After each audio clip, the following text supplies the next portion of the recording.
మొన్నటిదాకా no politics అన్నారు మాజీ ఎంపీ గల్లా జయదేవ్. ఇప్పుడు స్వరం మార్చి రాను అనుకున్నారా, రాలేను అనుకున్నారా, దేవుని అనుగ్రహం ఉండాలి కానీ రీ ఎంట్రీకి అడ్డమేంటని అంటూ డైలాగులు పేలుస్తున్నారు. అవి ఇప్పుడు టీడీపీలో హాట్ టాపిక్ గా మారాయి. మళ్ళీ ఆయన ఎంట్రీ ఉంటుందా, ఉంటే ఎలా ఉండిపోతుంది, ఇందుకు ఆయన ఎందుకు మళ్ళీ రాజకీయ రంగ ప్రవేశానికి ప్రయత్నాలు మొదలుపెట్టారు?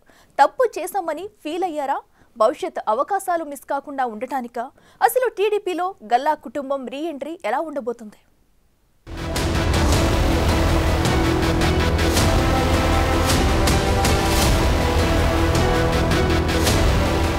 గత ఎన్నికల ముందు రాజకీయాలకు గుడ్ బై చెప్పిన గల్లా జయదేవ్ కుటుంబం మళ్లీ టీడీపీలోకి రీ ఎంట్రీపై హాట్ చర్చలు సాగుతున్నాయి. పాతూరి రాజగోపాల్ నాయుడు చిత్తూరు జిల్లాలోనే కాకుండా ఉమ్మడి ఏపీ రాజకీయాల్లో ఉద్దండు.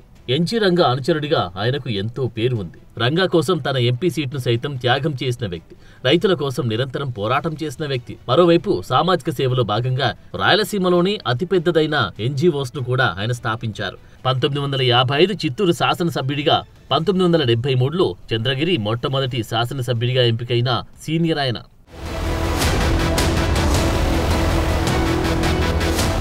చిత్తూరు పార్లమెంట్ నుంచి 1977, 80, 1980, 84లలో 2 దఫాలు రాజగోపాల్ నాయుడు ఎంపీగా ప్రాతినిధ్యం వహించారు. తర్వాత స్వాతంత్ర పార్టీ నుంచి ఎన్జీ రంగాను గుంటూరు నుంచి చిత్తూరుకు తీసుకువచ్చి మరీ గెలిపించారు. అంతేకాక బహుముఖంగా ఆయన సమాజంపై తన ప్రభావం చూపించారు. రచయితగా పలు పుస్తకాలు రచించారు. చంద్రగిరి మొట్టమొదటి శాసనసభ్యుడు కూడా ఆయన. చంద్రబాబు నాయుడికి సైతం మొదట్లో సాయపడ్డారన్నది అందరికీ తెలిసిందే. అలాంటి రాజగోపాల్ నాయుడి వారసురాలిగా ఆయన ఏకైక కుమార్తె గల్లా అరుణ 1989 ఎన్నికల్లో రాజకీయ రంగ ప్రవేశం చేసి కాంగ్రెస్ నుంచి చంద్రగిరి ఎమ్మెల్యేగా విజయం సాధించారు. 1994లో జరిగిన ఎన్నికల్లో చంద్రబాబు నాయుడు సోదరుడు రామ్మూర్తి నాయుడు చేతుల్లో గల్లా అరుణ ఓటమి పాలయ్యారు. తర్వాత 1999, 2004, 2009 ఎన్నికల్లో వరుస విజయాలు సాధించారు. వైఎస్, రోషయ్య, కిరణ్ కుమార్ రెడ్డిల పాలన కాలంలో 10 సంవత్సరాల పాటు మంత్రిగా పనిచేశారు. రాష్ట్ర విభజన తర్వాత 2014లో జరిగిన ఎన్నికల్లో చంద్రగిరి నుంచి టీడీపీ తరపున పోటీ చేసి చెవిరెడ్డి భాస్కర్ రెడ్డి చేతులు ఓటమి పాలయ్యారు. అప్పట్లో పార్టీ మారి వచ్చిన ఆమెను టీడీపీ వారి ఆమెను ఓడించారనే ప్రచారం జరిగింది. తర్వాత టీడీపీ రాష్ట్ర ఉపాధ్యక్షురాలిగా, పొలిట్ బ్యూరో సభ్యురాలుగా పనిచేసినప్పటికీ ఎన్నికల్లో పోటీకి గల్లా అరుణ దూరంగా ఉండిపోయారు. అయితే ఆ కుటుంబానికి చెందిన ఆమె కుమారుడు Galla Jayadev successful business men గానే కాకుండా సక్సెస్ఫుల్ పొలిటీషియన్ గా కూడా తనను తాను నిరూపించుకుంటున్నారు. 2014, 2019 ఎన్నికల్లో వరుసగా 2 మార్లు గుంటూరు లోక్సభ స్థానం నుంచి టీడీపీ తరపున ఆయన ఎన్నికయ్యారు. పార్లమెంట్లో మోడీని సూటిగా ప్రశ్నించి దేశ ప్రజల దృష్టిని ఆకర్షించారు గల్లా జయదేవ్. వైసీపీతోనూ డి అంటే డి అనేలా జయదేవ్ పోరాడారు. అంతవరకు బాగానే ఉన్న గత 5 ఏళ్లుగా గల్లా కుటుంబం వైసీపీ ప్రభుత్వ హయాంలో తీవ్ర ఇబ్బందులు ఎదుర్కొంది.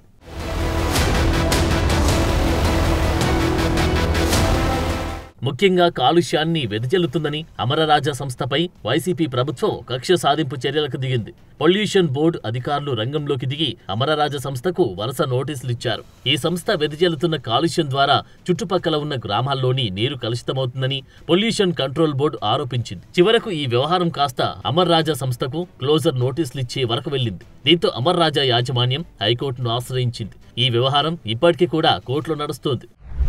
ఇక చిత్తూరు జిల్లా తవనంపల్లి మండలం దిగువ మాగం గల్లా కుటుంబం స్వగ్రామం.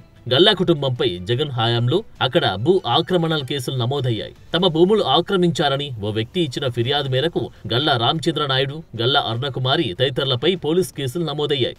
ఈ వ్యవహారంపై కూడా కోర్టులో కేసు నడుస్తోంది. గుంటూరులో కూడా ఎంపీ జయదేవ్ ఊహించని విధంగా వైసీపీ కార్యకర్తలు పోలీసుల దాడులతో జయదేవ్ రాజకీయాల పట్ల విరక్తి పెంచుకున్నారని అంటున్నారు. మిస్టర్ ప్రైమ్ మినిస్టర్ అనేంత ధైర్యమున్న జయదేవ్ క్షేత్రస్థాయి క్యాడర్తో సమన్వయం చేసుకోలేకపోవడంతో పాటు రాజకీయాలను కూడా కంపెనీ లాగా నడిపారని అప్పట్లో అనుకునేవారు. ఈ పరిణామాలన్నీ గల్లా కుటుంబీకులను బాగా కలిచివేయడంతో రాజకీయాలకు గుడ్ బై చెప్పేశారు.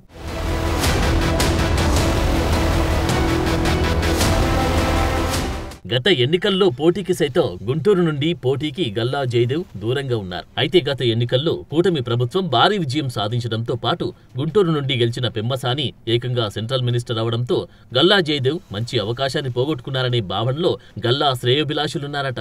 ఇదే విషయాన్ని సన్నిహితుల వద్ద గల్లా కూడా పలుమార్లు చెప్పుకొచ్చినట్టు సమాచారం. మరో ఏడాదిలో రాజ్యసభ స్థానాల భర్తీ ఉండడంతో ఇదే సరియైన సమయంగా భావించిన గల్లా జయదేవ్ పొలిటికల్ రీఎంట్రీపై తన కోరికను బయటపెట్టారనే ప్రచారం సాగుతోంది. గల్లా కుటుంబం రాజకీయాల్లో తిరిగి యాక్టివ్ అవుతామంటే టీడీపీ అధినేత చంద్రబాబు కాదనే పరిస్థితి లేదంటున్నారు. ఆ క్రమంలోనే తాజాగా కాణిపాకంలో దేవుడి అనుగ్రహం నా అవసరముంటే మళ్లీ రాజకీయాల్లోకి వస్తా, పార్టీ పెద్దలతో చర్చిస్తున్నాను అంటూ గల్లా జయదేవ్ చెప్పడం వెనుక ఉద్దేశం అదే అంటున్నారు. దేవుడు ఏమనుకుంటే అది, దాని తప్ప ఇంకేమన్నా దేవుడు అనుకుంటే వస్తాను. ఇంకా టైం ఉంది, లీడర్షిప్తో మాట్లాడుతున్నాను, చూద్దాం. అవసరం ఉంటే తప్పకుండా, నా అవసరం ఉంటే తప్పకుండా వస్తాను.